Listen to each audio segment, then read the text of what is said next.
agora temos notícias da chegada de uma nova plataforma de streaming no Brasil.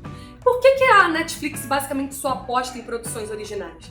Nesse vídeo eu vou destrinchar o que está por trás dessa concorrência e como isso afeta a nós consumidores e poderá afetar muito mais no futuro, por causa das questões que estão em jogo. Tudo isso você confere aqui comigo, mas antes não esquece de deixar o like para dar aquela moral. Esse conteúdo aqui é personalizado, é uma verdadeira reunião de informações que você não vai encontrar em uma fonte só. E também já se inscreve no canal e me avisa se você não estiver conseguindo ativar o sininho, porque muita gente está reclamando disso, eu não sei o que está rolando, tá? Então vem comigo. Olá, eu sou a Tatá e esse vídeo é a parte 2 da série sobre o monopólio da produção de conteúdo.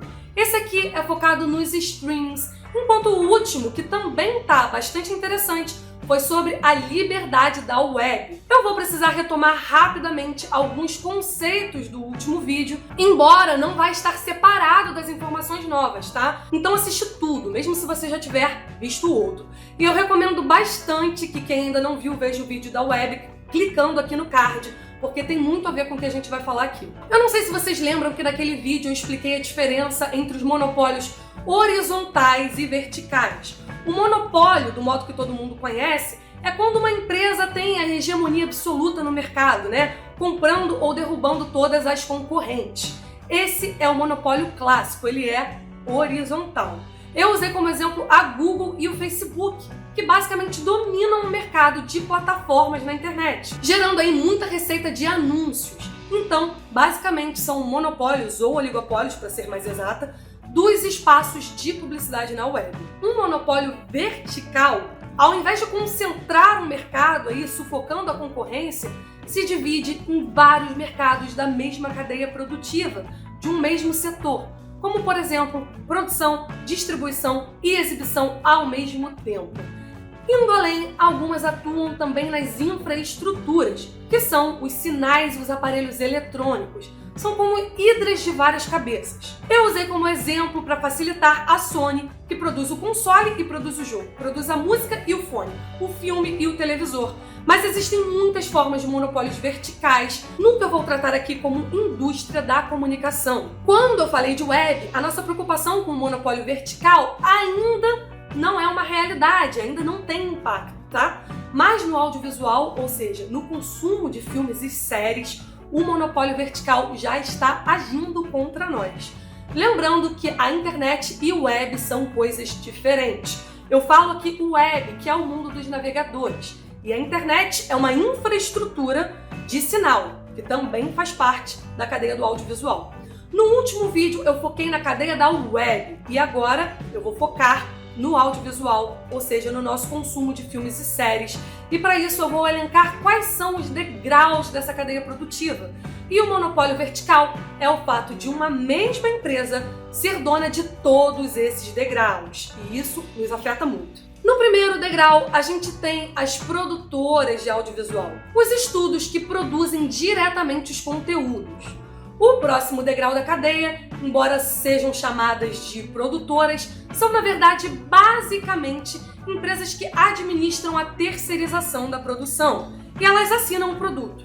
Os estúdios do primeiro degrau que eu falei aqui podem ser independentes e serem contratados pelos maiores para poder realizar as produções específicas sem ter nenhum direito daquela produção. As produtoras do primeiro degrau muitas vezes começam como empresas independentes que depois passam a ser compradas e controladas pelas maiores. Em países como o Brasil, muitas continuam sendo independentes pela falta de interesse das produtoras grandes e internacionais de investir aqui no nosso mercado. Então as produções locais dos originais Netflix ou dos canais da TV paga, por exemplo, normalmente são terceirizadas para esses estúdios independentes aí produzirem.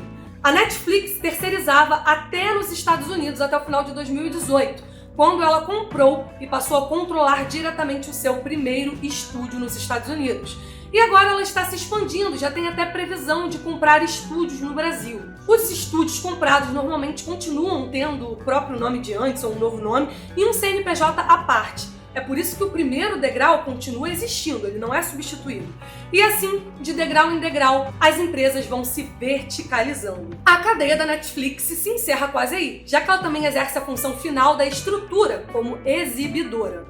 Porém, ela ainda está sujeita à infraestrutura, como a gente vai ver no último degrau. Agora, se a gente estiver falando de televisão e cinema, logo no degrau seguinte vão vir as grandes empresas de mídia. Por exemplo, a Warner Media. Ela é a mãe de várias empresas com o nome Warner, mas cada uma delas é uma empresa separada. E a Warner é a matriz. Ela é dona de uma série de grandes produtoras como HBO, TNT, CNN e também está no ramo do jornalismo. Ou seja, a indústria cultural e indústria do entretenimento e da informação, da tecnologia, andam lado a lado. E agora, nós chegamos no ponto em comum com o último vídeo, né?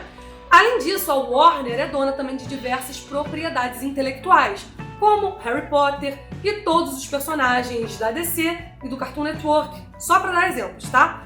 Essas empresas também têm as suas próprias subdivisões de distribuição, mas distribuem por outras empresas nos países onde elas não estão instaladas. Desde 2011, que quase todas essas gigantes já têm suas distribuidoras instaladas no Brasil. As distribuidoras convencionais negociam o conteúdo para exibidores como cinema, streaming e canais de televisão.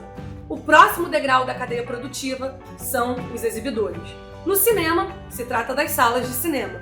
Já nos streamings são as próprias plataformas. E nas TVs pagas são os canais.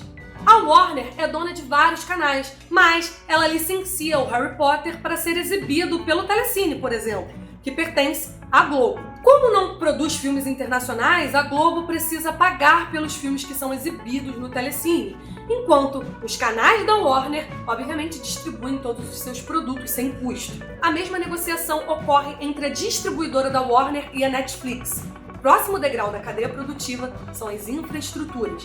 E aqui que entra a tecnologia, tanto os aparelhos eletrônicos quanto as empresas de sinal a cabo e satélite.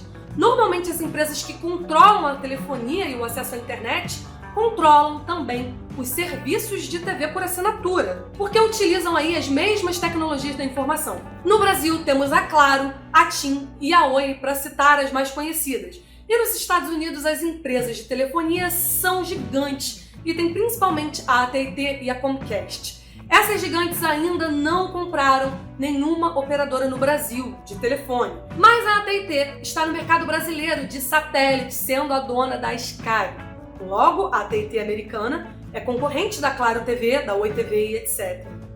Pausa para falar, agora que o negócio começa a ficar complicado. Até o penúltimo degrau, eu acho que vocês entenderam como funciona o monopólio vertical. Afinal, a mesma empresa é dona do estúdio, das marcas de propriedade intelectual, ou seja, dos direitos de produção de determinados personagens, e são donas também da distribuição e da exibição. Mas é agora que o monopólio vertical passa dos limites. Bem, acontece que, como eu disse no último vídeo, a AT&T se fundiu com a Warner. Isso deu uma merda tanto nos Estados Unidos quanto no Brasil. Eu já abordei a preocupação com a possibilidade de discriminação de banda, ou seja, da AT&T ou Warner obrigar os seus assinantes dos Estados Unidos a assinarem o HBO Go, por exemplo, que pertence a ela, fazendo o sinal de internet ficar mais lento na Netflix, por exemplo. Esse é o conceito de neutralidade em rede. A proteção contra isso nos Estados Unidos caiu em 2017. No Brasil, a gente segue protegido pelo Marco Civil da Internet. E se não fosse essa lei, já estaríamos tendo que assinar Claro, TIM ou Oi TV e dar adeus aos outros streamings. Mas esse embate de forças da neutralidade em rede, que eu aprofundei muito no último vídeo, não é o único problema quando a gente fala desse tipo de fusão. Isso porque uma distribuidora de sinal de televisão ser dona de canais específicos é proibido pelas leis antimonopólio, tanto no Brasil quanto lá nos Estados Unidos. Lá essa fusão foi decidida judicialmente, e no Brasil a fusão da Sky com os canais da Warner foi feita, mas ainda está gerando debate por conta da lei da TV paga. Essa é uma lei que proíbe propriedade cruzada desse tipo. A Sky teve que fazer um acordo de que não iria dificultar para suas TVs concorrentes, que elas adquirissem uns trocentos canais da Warner. Acontece que tem gente querendo mais que o monopólio siga mesmo, monopolizar tudo. O Senado propôs um projeto de lei que ainda está em tramitação, que altera a lei da TV paga em 3 pontos. Dentre eles, o projeto quer retirar a restrição dessa propriedade cruzada, e o redator do projeto falou bem de boa, como se não fosse nada demais, que a intenção dessa alteração é justamente acabar com os problemas da fusão da Warner com a TNT no Brasil. No texto do projeto, que eu vou tentar colocar aí embaixo de alguma maneira, ele basicamente fala que o monopólio é bom para o consumidor porque barateia os custos, né? Ou seja, a Sky, sendo dona de vários canais, não precisando pagar para distribuir eles, poderia aí cobrar menos na assinatura. Problema se isso falir as outras, né? Mas como fica se as outras empresas forem compradas por uma Disney da vida, por exemplo, ou mesmo fizerem acordos locais aqui no Brasil? Daí você teria que escolher se fica com os canais da Disney ou se fica com os canais da Warner. É isso que o monopólio vertical faz. Outros 2 pontos que o projeto quer alterar é definir os serviços de streaming como excluídos definitivamente da categoria de serviço de acesso condicionado. Traduzindo, o projeto define que as plataformas de streaming não estão incluídas na lei da TV paga. E o terceiro ponto desse projeto de lei desgraçado é retirar a cota de produtos nacionais. Atualmente, a lei exige que os canais destinem uma cota na sua grade de exibição para produções nacionais. Vocês não fazem ideia de como isso movimenta a indústria de audiovisual no Brasil, porque as grandes produtoras precisam investir no mercado nacional e muitas produtoras independentes no Brasil sobrevivem dessa lei, né? Porque isso obriga as produtoras que não têm estúdios próprios no Brasil a terceirizar a produção aqui nos estúdios locais. As séries brasileiras da HBO, por exemplo, e algumas muito boas, existem graças a essa lei. Quando a Netflix se popularizou, não estava muito definido em qual categoria podia ser enquadrado esse novo tipo de serviço. E até hoje, os serviços de streaming não estão regulamentados, nem impostos eles pagam. Enquanto o projeto do Senado quer deixar bem definido que as plataformas não se inserem na lei da TV paga, tem um projeto em tramitação na Câmara dos Deputados que é o oposto, está buscando justamente o contrário. Eles querem colocar os serviços de streaming dentro da categoria de serviço de acesso condicionado, para poder cumprir as mesmas leis da TV por assinatura. Dessa forma, os streamings seriam tratados da mesma forma que os canais de TV e teriam também que investir mais em produções nacionais. Só que as plataformas de streaming já nasceram com um problema. Elas já nasceram com propriedade cruzada, que é proibido. Isso porque elas cumprem tanto o papel de exibidoras como de produtoras do conteúdo. Assim, elas se tornam uma espécie de TV aberta, só que paga. Pois é, não faz nenhum sentido. A Globo, por exemplo, pode produzir uma novela que só ela tenha os direitos de exibição, mas o sinal é de graça. Quando você paga pelo seu sinal, você é protegido, né? Ou pelo menos era protegido desse tipo de coisa. Bom, a Netflix tem os seus motivos para investir tanto em conteúdo original e licenciar cada vez menos obras de terceiros. Isso porque ela não é boba. Ela sabe que os donos dos conteúdos tradicionais vêm aí concorrer com ela já sabia disso há muito tempo. E todo mundo ao menos já deve ter ouvido falar alguma coisa a respeito dos filmes da Disney saírem da Netflix por causa do Disney+. Bom, eu adianto que isso não vai acontecer de imediato, tá? Porque alguns dos contratos de licenciamento ainda vão valer por anos. E outros contratos foram feitos para o futuro. Pantera Negra, por exemplo, foi licenciado para entrar na Netflix em 2026. Os filmes não irão desaparecer todos de uma vez só das plataformas, mas isso não quer dizer que as coisas não vão começar a mudar desde já, né? Não é só a Disney, mas também a HBO Go, que pertence ao Warner, que eu falei aqui, que detém o direito de inúmeras produções. E provavelmente já tem vários contratos que estão para vencer e esses não serão renovados. Os novos filmes também que saírem não serão licenciados. Afinal, por que a Disney licenciaria os seus filmes para a Netflix ou para a Amazon se essas plataformas mantêm também exclusividade dos seus produtos originais, né? Na verdade, esse investimento pesado em conteúdos originais foi uma forma da Netflix se antecipar. Ela quer se consolidar como uma produtora de conteúdo antes desse problema chegar. Agora, os gigantes não vão poder quebrar a Netflix, porque as pessoas já adoram os seus filmes e séries originais. Isso levou ao fato de que, pela primeira vez na história, assistir um filme vencedor do Oscar pode estar limitado à assinatura de contrato com uma empresa. Isso Isso gerou muita controvérsia na indústria do cinema, gente, muita. Com a pandemia ainda veio o golpe final, né? Porque agora, para concorrer aos festivais, os filmes nem mesmo precisam, nem mesmo têm a obrigação de serem exibidos em algum momento nas salas de cinema. Provavelmente esse foi um passo definitivo que não vai mais voltar para trás depois. Isso se as salas de cinemas voltarem, as que restarem das várias que estão falindo. Eu também já fiz um vídeo aqui sobre como a pandemia acelerou a vitória das plataformas de streaming contra as salas de cinema e de como isso pode afetar as produções de filmes. Sobre a Netflix, o problema é que a empresa, diferente da Amazon, não tem fluxo de caixa. O único negócio da Netflix é a plataforma. Portanto, o investimento em produções chega a superar a arrecadação com as assinaturas. Isso coloca a empresa em uma certa desvantagem em relação às superproduções dos grandes estúdios que vêm aí no streaming. Isso considerando que as superproduções estreiem primeiro nos cinemas e tenham perspectiva de arrecadação. Então, nós corremos esse risco aí da discriminação de dados, que eu abordei no vídeo da web, que é definitivamente a pior coisa que pode acontecer. E isso vale para todos os conteúdos que a gente consome na internet, inclusive no streaming, né? Que é o fato das operadoras de sinal de internet e TV a cabo poderem limitar o que a gente assiste. Isso mudaria absolutamente tudo na nossa geração. E nem adianta pensar no retorno da cultura de pirataria, porque a gente está falando de limites de banda, galera. Então seria o fim da pirataria, na verdade. E talvez o retorno dos DVDs de camelô, né? Mas a gente não tem só isso para se preocupar não, tá? Já que cada vez mais a gente tem que assinar mais plataformas ou escolher uma e ficamos totalmente limitados àquele conteúdo. O senador que criou esse projeto de lei aí a favor do monopólio, ele justifica a exclusão do streaming da lei de TV paga, dizendo, dentre outras coisas, que é um serviço muito mais barato que a TV por assinatura.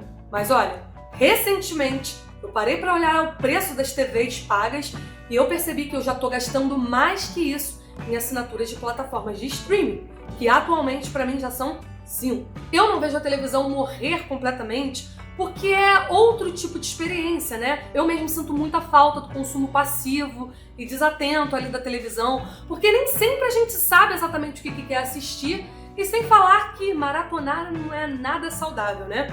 O que pode acontecer é a televisão passar a ser transmitida pela internet. Aliás, isso já está acontecendo, mas a moda ainda não pegou.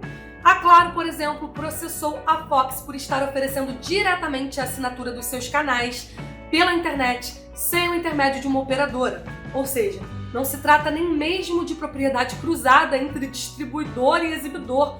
Se trata de tornar tudo uma coisa só. Assim como já acontece com os streamings, isso vai acontecer com a TV paga na internet também. A Anatel está em processo final aí de regulamentar a venda de canais que eram da TV paga, agora diretos pela internet e pela TV. Se isso levar o fim da TV a cabo, de fato, né, a gente está dando mais um passo a limitar cada vez mais as nossas opções. A assinatura dos canais do Telecine Play, da Globo, pela internet já custa mais que o próprio Globoplay. E a gente retorna para a discriminação de dados e a limitação de banda como o fim do sinal da TV por assinatura. Quem sai perdendo são as mesmas empresas que fornecem o nosso sinal de internet. Para vocês terem uma ideia, a assinatura dos canais de TV paga do Telecine Play, que são da Globo, pela internet custam mais do que a própria Globoplay, que é o streaming. Daí, a gente volta a pensar no problema da discriminação de dados, da limitação de banda larga, de banda móvel. Se acabar de vez a TV por assinatura, por sinal, quem sai perdendo são as mesmas empresas que fornecem o nosso sinal de internet. Então vai bastar a lei dar uma brechinha para elas condicionarem o nosso sinal às plataformas delas, né? A galerinha liberal aí, eu tenho uma coisa séria para dizer. Agradeça ao marco civil da internet. Não que as leis estejam funcionando muito, né? Já que as fusões que são proibidas por lei estão acontecendo na cara dura, tanto nos Estados Unidos quanto no Brasil. O monopólio simplesmente não para de avançar e os órgãos reguladores estão intervindo cada vez menos. E não importa o quanto você defenda essa liberdade econômica, quando o assunto pelo menos é cultura e conteúdo, você sempre vai sair perdendo com o monopólio. Nesse caso, a gente não pode falar de prevalência de quem oferece o melhor produto, o melhor serviço, porque os produtos são diferentes. Você quer consumir tanto um quanto o outro, não quer? Não é? é totalmente diferente de você fazer uma escolha entre iPhone e Samsung. Você basicamente vai estar tendo que escolher entre o conteúdo da Netflix, da Warner, da Disney ou, na pior das possibilidades ainda, da Claro, da TIM ou da Oi TV. No primeiro caso já vai acontecer, é uma coisa praticamente certa para os próximos anos, e no segundo caso é o pior dos cenários, somente se o marco civil da internet cair e a gente sofrer a limitação de banda. Isso não é uma coisa certa, mas é uma coisa que tá em aberto, tá em discussão e tá sempre tentando acontecer, como eu aprofundei muito mais lá no meu vídeo sobre a web. Galera, é isso, eu espero que vocês tenham gostado desse conteúdo, eu demorei muito pra lançar, tô com muitos problemas pra vir gravar, eu peço desculpas, mas eu também queria pedir pra vocês que chegaram até aqui no final do vídeo pra me seguirem nas minhas redes sociais, aí no meu Instagram, no meu Twitter, mas principalmente no meu Instagram, porque eu agora caí pra menos de 10k de follows, então eu não posso mais postar os links dos vídeos lá para divulgação e é muito importante para mim conseguir divulgar em mais de uma plataforma, tá bom? Um beijo e até o próximo vídeo.